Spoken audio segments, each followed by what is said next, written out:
The following episode will contain spoilers. You have been warned. You're listening to Cinema IRL, the podcast that throws you into the movie and asks the question, what would you do? I loved this movie. I completely support our new AI overlords. Amber and Scott may not feel the same way after discussing Afraid. And now, Cinema IRL.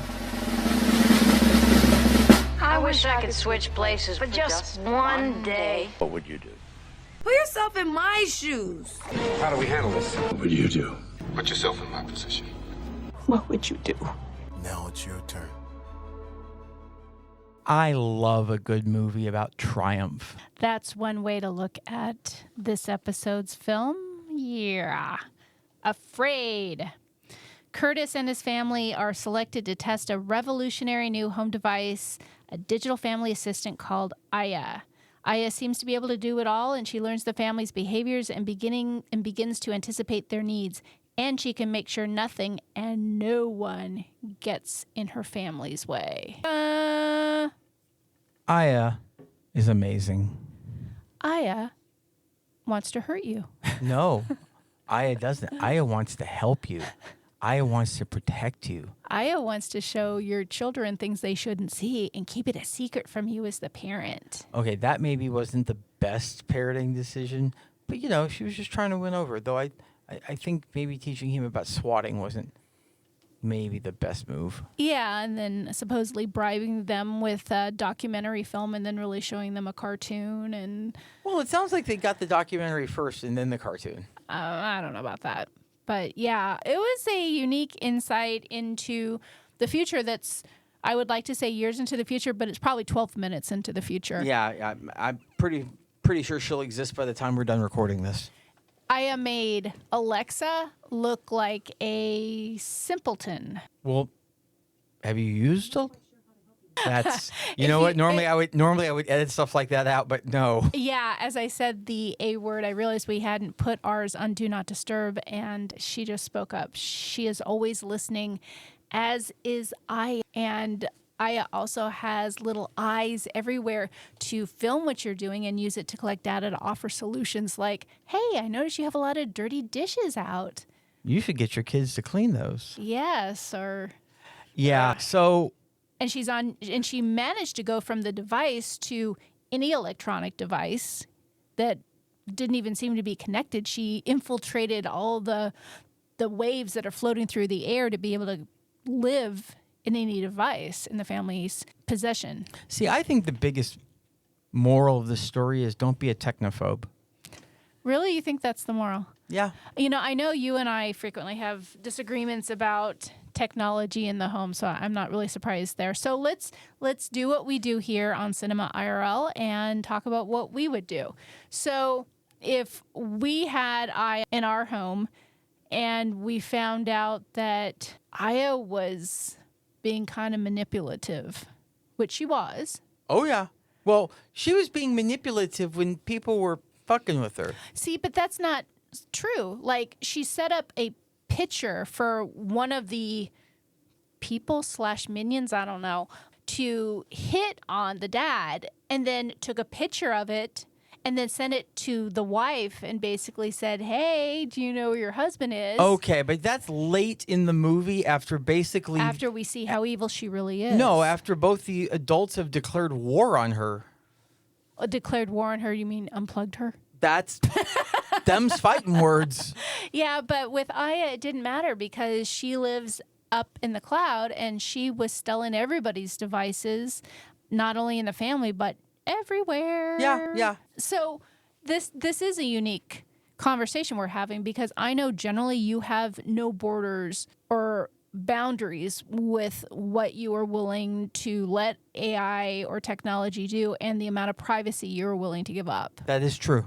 That is a true statement you've just made. I am all open borders when it comes to technology. Yeah. And AI. And it does make this episode seemingly short, but I am not. Like, I don't want to give up all my privacy. To think that something could be monitoring my activities to comment. What do you mean could be monitoring your activities? you do realize you've had a smartphone for how many years now? Oh, I know. And believe me, I don't like it. As I mentioned to you when we were walking out of the film to come to the studio to record this, all of a sudden something popped up on my phone and said, "Do you want to check in with Donna, who's your mom?" And it auto-populated something in my text messages telling your mom when I was going to be home, anticipating how long it took to get to the theater to the house. Now, I have no idea why that popped up, other than, of course, Aya did what she did while we were in the movie theater. But what the heck was up with that?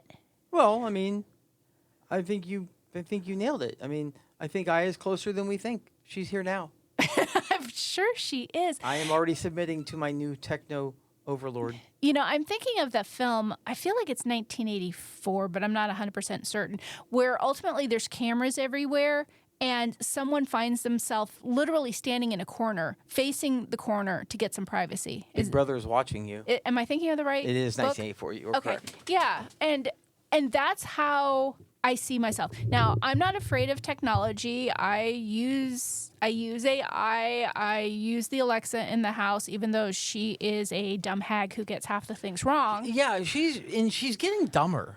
And I feel like Siri is actually smarter than her. So if they were down, for a fist fight, I definitely root for Siri.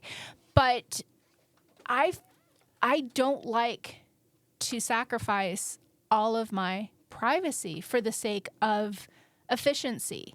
And I sometimes see myself as that person standing in the corner just to have a little bit of privacy, because I treasure privacy. I like alone time, and it is impossible to have alone time as long as you are under surveillance. So here's my take on this. In the grand scheme of things, I'm nobody. I'm absolutely nobody. There is nothing that is so special about me that there is some people out there who just want to actively surveil me. Okay, but So- to be clear, that's not what I said, but okay. But so for me, you need your activities to be monitored in a negative way to feel like it's a violation of privacy. No, not at all. I mean, just by nature of the you're word telling me- violation. you're telling me how I feel, and that's not how I feel. I appreciate my privacy. I don't willingly surrender it to anybody. I intentionally make decisions on who gets what information and what I share and what I disclose. And I frequently feel as though things can very easily feel like surveillance to me. Everybody else has different opinions. I'm not saying that everyone feels the way I do, but I frequently feel under surveillance. Now, that doesn't mean that someone's sitting on the other side watching what I'm doing, that I'm that fascinating, but it's still surveillance nonetheless. I mean, you look at any sort of retail store, there's cameras around. That's surveillance. There might not necessarily be a guard on the other side, but it's still surveillance. Yes. Okay. Being surveilled and having your privacy violated, I feel like are two different things. Though. Absolutely not. I 100% disagree. Okay. Well, I mean, you're trying to speculate how I feel and how I think on this topic, or anyone who might feel the same way, and you obviously don't feel that way, so you're doing a really bad job of saying how I would feel. well, we're constantly under surveillance. Constantly. Yes, there's cameras everywhere in cities, at crosswalks. like there are multiple cameras in this office right now. Well, yes, that's because you put them here. Well, that's true. But if we walk out into the hallway, there's multiple cameras out there. Like there are cameras that are probably going to catch us most of the way of our. There are multiple cameras out there, yet they still don't know what happened to the microwave that disappeared. Yeah, let's like not they dis- could check that camera and find out what happened to the microwave and who stole it, but Yeah, someone randomly stole our microwave here, like I don't know, a couple months ago. Yeah. And we still have no idea why. But I agree with you. I mean, the cities have cameras everywhere. Someone's walking along and there's cameras outside the retail shops and in the malls and in waiting areas and public places and at stop signs. And there's cameras everywhere. I understand that, and I don't have control over that. But I do have control over what I have in my space. Actually, I shouldn't say that, because you bring a lot of stuff into my space that I wouldn't ordinarily want in my space, that I would happily remove. Okay, here is my general take on this, okay? in the end, these technology companies want to do two things, not in this order. Number one, they want to make your life easier. Number two, they want to make money. Like I said, not in that order. But they know that if they make your life easier, they'll get your money. So the data that these things collect is generally done for the purposes of making your life better. And I know this, which is why. Now, if I were like a U.S. senator or like a multi-millionaire, somebody who like truly like people would be out to surveil me, and that might be a very different story. Oh, that should be a different story for the safety and the security of our country. But you bring up a good point, because getting back to what we do here at Cinema IRL and what would we do if we were in the character's shoes, the daughter ends up kind of having this kind of, I don't know if it's relationship or crush or whatever, with this guy who basically sends her a dick pic and wants her to return the favor by sending her a naked photo of herself. She initially balks at the idea and then finally caves to the pressure and sends a naked picture of herself, which Aya then discovers it has been posted to the internet, but somehow morphed so her face is basically put on a porn. Which is ridiculous, because they only used her face. Like, they didn't even need a porn video or a naked picture of her. They just need a picture of her face, which not exactly hard to get that. Yeah. So Aya identifies that this video has been published and how many of her classmates have seen the video, and identified who did it, which was the creeper guy, and then ultimately plots revenge, takes over the guy's car, runs him off a cliff, creates a video. No, runs him into a tree. Okay. Ran him into a tree. Okay. So He had it coming. He lied to her. No, he lied to her about the fake. He said, "Oh, my friend did this. You know, it was my friend. Yeah. I wouldn't have done this." So what would you do if you were her, Iris? You Would can't see the gesture I'm making right now, but I'm like, wiping your hands of not wiping my hands. Like, yep, good job done. You Okay. go, girl. Girl power. Interesting. There's not a little part of you. Okay. So even if someone had done me wrong in a major way, if I was Iris and someone had taken over their car, I mean, one part of me, sure. There's a part of me that would feel like, okay, justice was served. The other part of me would be scared as heck. Well, it's not like we know this. Like, theoretically, it's just, here's the last moments. Yeah, she's So not no- getting play-by-play updates. Yeah, but- she just but knows we're- that he ran his car into a tree and died. She doesn't know that she took over the car and made him run the car into a tree. So, I mean, yeah, if I knew that my AI assistant was murdering people, I mean, honestly, I'd just be nicer to it. I was gonna say. I'd just be buddy-buddy with it. Yes, nothing like living in fear so your AI doesn't get angry with you and off you. You kidding? That dude was trying to screw her over badly. Oh, absolutely. And but to know that you had something in your life that could facilitate a murder, like that would scare the heck out of me, justified or not. I mean, is it? I mean, Because let me tell you, I know for a fact you have something in your life that could facilitate a murder under the right circumstances. The dog? No, me. The knife I Me. hide under my pillow every night? Me. If the wrong person did the wrong thing to you, that would facilitate a murder. Now, there would be repercussions. It would not be so good for me. But that's not to say that I'm not capable of it if I had to. I mean, admittedly, this is theoretical.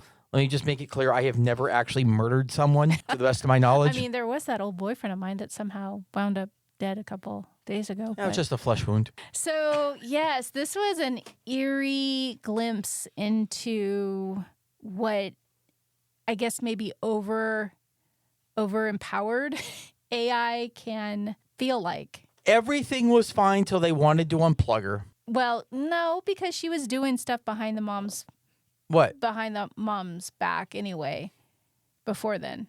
Like, oh, here, let me show you this. Don't tell your mom. Oh, here, let me do this for you. Don't tell your mom. Like, that's messed up. And she was doing that on night 1 after being there for a couple of hours. Well, she was just trying to win over the kids. Yeah, no, she was bad news. I'm unplugging the Alexa when we get home. But here's the thing is that she didn't, like the parents didn't know that she had done that. No. Now, if they had known that she did that, okay, now you've made a legitimate case as to why this is a problem. But like they never saw any of that. They never really saw. It was just Dad got creeped out. I don't know about that. No, Dad got creeped out and told Mom, this is Mom. Oh, by the way, what would you do? If I'm a dude, I'm not going to my wife and saying, well, I know what you think, but it's mine. And I say no because I want to live. Well, in fairness, the AI was in their home because it was a potential and then actual account with his marketing company. Okay, that he but still, worked for, once it comes into the house, you don't make unilateral decisions he like doesn't that. want any part of the business. He didn't want any part of the account, so that's the only reason it was in the house was for him to test it, since it was going to be his marketing account. That makes sense. But it was in the house. Well, You still don't make unilateral, like you don't make a unilateral decision. You have a conversation with your wife and say, I don't really want to have this in my house anymore. Here's the reasons why. Oh, but he was right though. AI was No, he wasn't. Aya was a crazy bitch. No, she was just fine. In the end, she triumphed. It's interesting to know how much like tongue slathering you will do of an AI if possible. Oh yeah. No, I want Aya. I did not. I saw that way more as a romantic comedy than as a thriller or horror film. You are one sick puppy. It's true. We hope you enjoyed our episode. Thank you for listening. And to catch all the new episodes, please subscribe. We release 2 to 3 episodes weekly, so we'll have new content regularly. Until next time.